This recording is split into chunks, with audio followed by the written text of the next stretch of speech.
Les affaires publiques n'ont plus de secret pour lui. Les vrais enjeux. Les vraies questions.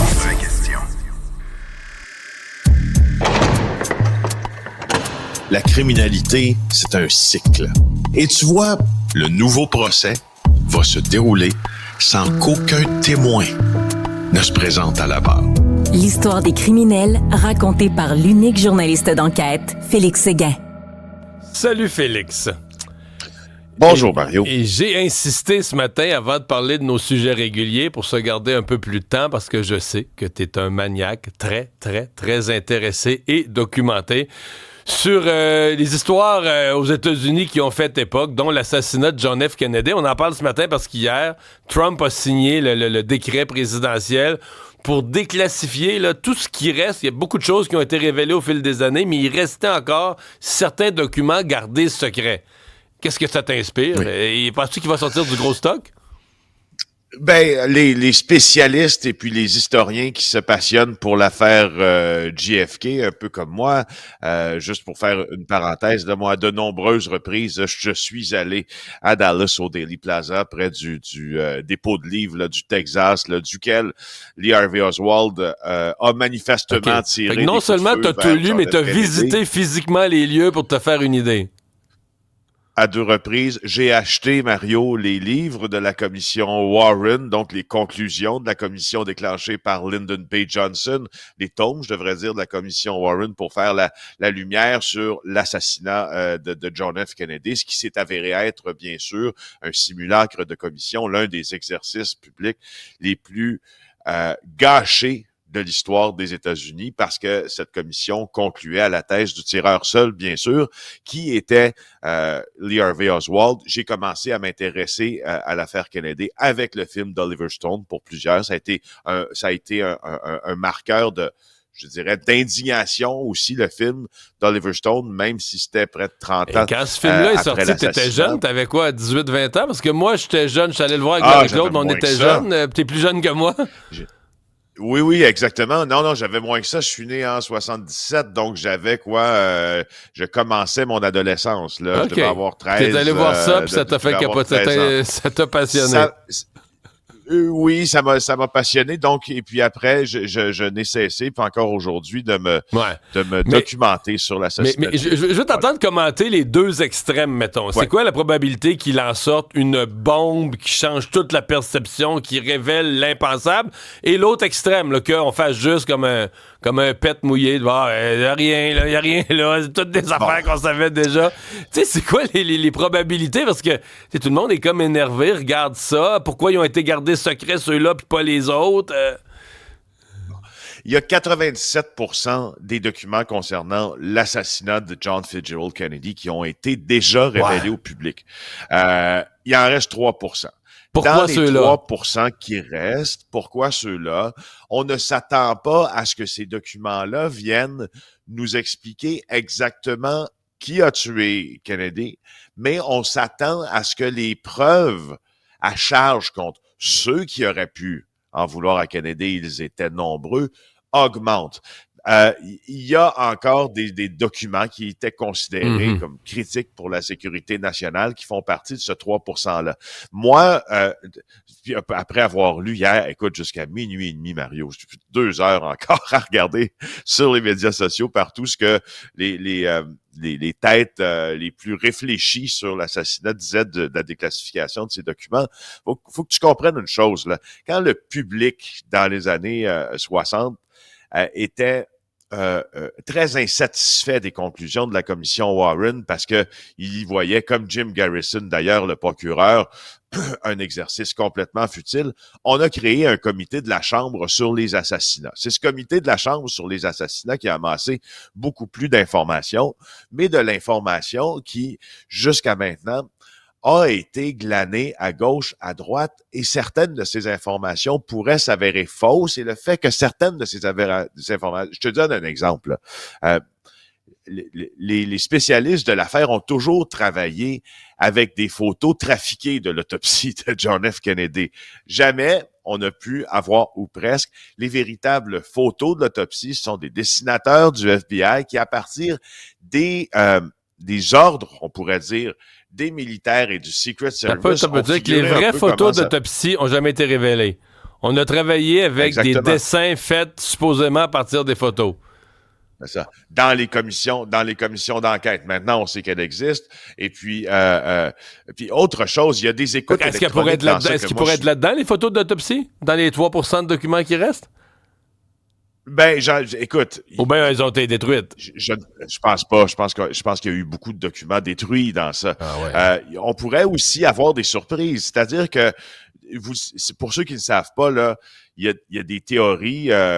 Il y a des théories acceptées. D'abord, l'histoire de JFK, tu sais comment je suis pas fan des complots, des complotistes en fait, mais des complots, Mario, ça existe. Ben oui. Et l'affaire JFK, pour moi, est probablement le complot étatique le plus retentissant à jamais être survenu sur la planète. On a véritablement les organes d'application de la loi américains avaient véritablement l'intention et ou l'intérêt de cacher ce qui était arrivé pendant l'assassinat et qui avait assassiné un président américain. Moi, je te dis, il y a deux théories qui se font toujours concurrence. Il y a la théorie que c'est la mafia qui a assassiné JFK. Pourquoi la mafia aurait assassiné JFK? D'abord parce que Sam Giancana, le mafieux de Chicago, a toujours été très près du père de JFK pendant la Prohibition. Quand JFK est arrivé au pouvoir et que son frère, Bobby Kennedy, a été nommé attorney général, donc procureur en chef, il a commencé à s'intéresser aux activités de la mafia. La mafia s'est retrouvée un peu répudiée par ça. Et ce qui est intéressant, c'est qu'à un moment donné, dans tout ça, Sam Giancana va se faire assassiner.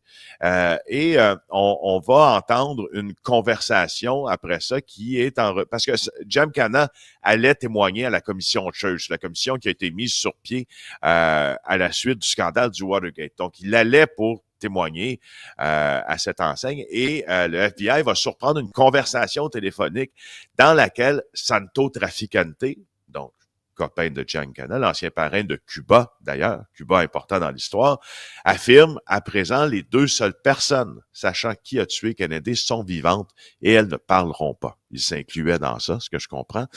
Alors, la piste de la mafia, moi, je pas par déformation professionnelle, je crois qu'elle a un tirant d'eau. Par contre... Parce que la thèse que le peuple aime croire, c'est que c'est le pays, là, l'espèce de le FBI ou que des autorités du pays qui n'aimaient pas la direction que lui donnait au pays du point de vue militaire ou autre, là, on dit, ben là, il peut plus être président, il faut s'en débarrasser. Là. Bon, alors ça c'est l'autre théorie qui semble, et puis il faut bien le dire dans ce cas-là, puis c'est ça qui m'a toujours effrayé dans l'assassinat de Kennedy, qui semble appuyer sur certains faits. Alors c'est un fait que parmi, c'est à la mode de le dire maintenant, là, l'État profond, comme Donald Trump l'a déjà appelé, et ses partisans surtout, il y a des bonzes de la CIA, entre autres, qui étaient très, très mécontents de la gestion de la crise des missiles de John F. Kennedy, puis de l'invasion ratée, bâclée de la baie des Cochons aussi, alors qu'il avait refusé un support aérien, entre autres le président, et des mouvements anticastristes. Maintenant, le rôle de Lee Harvey Oswald dans ça, un gars qui a voyagé, qui s'est expatrié en Union soviétique, qui a marié une Russe, Marina, de mémoire, oui, c'est ça, et qui est revenu avec cette femme-là, puis là, qui à un moment donné, se fait véritablement, puis ça existe pour vrai, se fait comme un genre de front en allant scander, puis ça, le film le documente d'Oliver Stone, mais c'est arrivé dans la vraie vie, des slogans anticastristes, je pense que c'est en Louisiane, alors qu'il était manifestement il avait des inclinaisons beaucoup plus communistes que qu'est-ce qu'on a fabriqué avec Lee Harvey Oswald comme personnage qui a dit avant d'être assassiné par Jack Ruby, I'm just a patsy, je suis juste un pigeon. Il l'a dit avant de mourir, Oswald, qu'il faisait partie à quelque part, en tout cas, il insinuait qu'il faisait partie de quelque chose de plus grand. Alors, il manque des petites réponses sur des petits documents, mais ceux qui connaissent ça, je pense qu'ils vont être capables d'en faire plus de sens. Rappelons que je suis bien énervé, Mario, avec tout ça ce matin. Je suis quand même bien énervé. On entend ça.